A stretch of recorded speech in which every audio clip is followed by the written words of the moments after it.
போன வீடியோவில் என்னோட ஹஸ்பண்டோட அட்வான்ஸ் பர்த்டே விஷஸ் வந்துட்டு பார்த்துருப்பீங்க. ஸோ ஒரு குட்டி செலிப்ரேஷன் மாதிரி வச்சு பண்ணியிருந்தோம். இந்த வீடியோ பார்த்தீங்கன்னா அப்படியே ஹஸ்பண்டோட பர்த்டே வந்துட்டு முடிச்சுட்டு நம்ம நெக்ஸ்ட் வந்துட்டு திருவிழாக்கு தான் வந்துட்டு போயிட்டுருக்கோம். எப்போயுமே நைட்டு திருவிழா தான் வந்துட்டு செம்ம வைபாக இருக்கும். எங்கள் ஊரில் ஒரு வருஷத்துக்கு ஒரு வாரம் மட்டும் சந்தோஷமாக இருப்போம்னா அது இந்த நாள் மட்டும்தான். மித்தபடி எப்படின்லாம் தெரியாது. இந்த திருவிழா அதுவும் அவ்வளோ ஒரு ஜாலியாக இருக்கும். அவ்வளோ ஒரு சொல்லவே முடியாது. அப்படி இருக்கும் அந்த ஒரு வாரம். எங்களுக்கு மட்டும் இல்லை, எங்கள் ஊரில் இருக்க எல்லா பேத்துக்கும் அந்த வைப் வந்துட்டு அந்த ஒரு வாரம் அப்படியே இருக்கும். ஸோ நிறையா பேர் வந்துட்டு விருந்தாடிலாம் வருவாங்க. அன்னைக்கு தான் வராத சொந்தங்கள் கூட திருவிழாவை தான் வந்துட்டு ஒன்று கூடுவாங்க. அது வந்துட்டு சொல்லவே ஒரு வார்த்தை இருக்காது, அந்த அளவுக்கு ஹாப்பியாக இருக்கும்.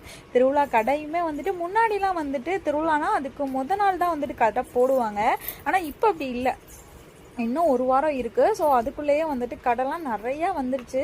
ராட்டினமே பார்த்தீங்கன்னா இந்த வட்டம் வந்துட்டு பெரிய பெரிய ராட்டினமாக இருந்துச்சு. எக்ஸ்பெக்டே பண்ணவே இல்லை. அந்த மாதிரி புது ராட்டினத்தில் இருந்து எல்லாமே பெருசு பெருசாக இருந்துச்சு. நமக்கு இதெல்லாம் ஆக்சுவலாக வந்துட்டு பிடிக்காது. எனக்கு அது வந்துட்டு பயம்னு சொல்ல முடியாது. அதில் போனோன்னா எனக்கு வந்துட்டு வாமிட் வந்துடும். என்ன மாதிரி நீங்கள் யாருனாவது ராட்டினத்தில் போகிறப்ப வாமிட் வந்துருமான்னு சொல்லிட்டு கமெண்ட்டில் சொல்லுங்கள். ஏன்னா அதனாலே நான் வந்துட்டு ராட்டினம் போக மாட்டேன். ஒரு மாதிரி கிறுகிறுன்னு வந்துடும்.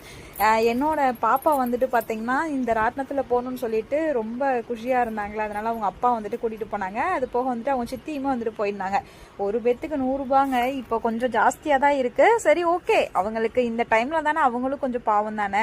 ஸோ அப்படி சொல்லிட்டு பாப்பா, தம்பி, நம்ம பாப்பா எல்லாருமே வந்துட்டு போயிருந்தாங்க. இந்த ராட்டினத்தெல்லாம் பாருங்கள், இதெல்லாம் போன வட்டம் கிடையாது. இந்த வட்டம் புதுசாக போட்டிருக்காங்க. பார்க்குறதுக்கே அவ்வளோ பயமாக விசித்திரமாக இருக்குது.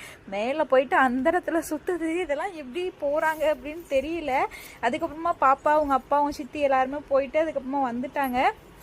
அதுக்கப்புறமா நாங்களுமே அப்படியே ஒரு குட்டி ரவுண்ட் அடிச்சுட்டு, ஏன்னா இன்னும் கூட்டம் வருவாங்கங்க. இனிமேல் தான் கும்மிலாம் நைட்டு தானே வந்துட்டு ஸ்டார்ட் பண்ணுவாங்க, பாட்டெல்லாம் பாடுவாங்க. ஸோ அதனால் இனிமேல் தான் வந்துட்டு குழந்தைங்க எல்லாருமே வந்துட்டு வருவாங்க. அதனால இப்போ அவ்வளோக்கா கொஞ்சம் கூட்டம் இல்லை. ஸோ இந்த கேம் வந்துட்டு என் ஹஸ்பண்ட் வந்துட்டு விளாடணும்னு சொல்லிட்டு கேட்டுகிட்டே இருந்தாங்க. நான் சொன்னேன், இது எதுக்குப்பா காசை வேஸ்ட் ஆகுறீங்க, எப்படி ஒரு பக்கெட் தான் கொடுப்பாங்க அப்படி சொல்லிட்டு சொன்னேன். சரி, ஒரு ஆசைக்கு தானேன்னு சொல்லிட்டு விளாண்டாங்க. அவங்களுக்கு பார்த்தீங்கன்னா ஒரு கூட வாங்கினாங்க. அதுக்கு நான் பரவாயில்லைங்க, ஒரு பக்கெட் மட்டும் வாங்கியிருந்தேன். அப்படியே எல்லாமே சுற்றி பார்த்துட்டு பாப்பாங்களுக்கு இந்த பால் இதெல்லாமே வாங்கி கொடுத்தோம். தங்கச்சி பொண்ணுங்களுக்கு வந்துட்டு பார்த்தீங்கன்னா வளவி எல்லாமே கையில் போட்டுக்கிட்டோம். திருநானாலே வளவி தானேங்க. ஸோ அதெல்லாமே கண்ணாடி வளையல் எல்லாமே வாங்கி போட்டுக்கிட்டோம். பாப்பா, தம்பி எல்லாத்துக்குமே பலூன் இந்த மாதிரி கொஞ்சம் கொஞ்சம் விளையாட்டு ஜாமான்லாம் அடம் பிடிச்சி கேட்டாங்களா. ஸோ அதையுமே வந்துட்டு வாங்கி கொடுத்தாச்சு. அன்னைக்கு நாள் எங்களுக்கு இப்படி தாங்க போச்சு. ரொம்பவே ஹாப்பியாக நம்மளோட ஃபேமிலி கூட இந்த மாதிரி ஒரு குட்டி குட்டி ஃபங்க்ஷனில் வந்துட்டு கலந்துக்கிறது அது ஒரு மாதிரி செம்ம ஹாப்பியாக இருக்குங்க. உங்களுக்கும் அப்படியே நாங்களும் சுற்றி பார்த்துட்டு எல்லாருமே உங்கள் வீட்டுக்கு கிளம்பியாச்சு.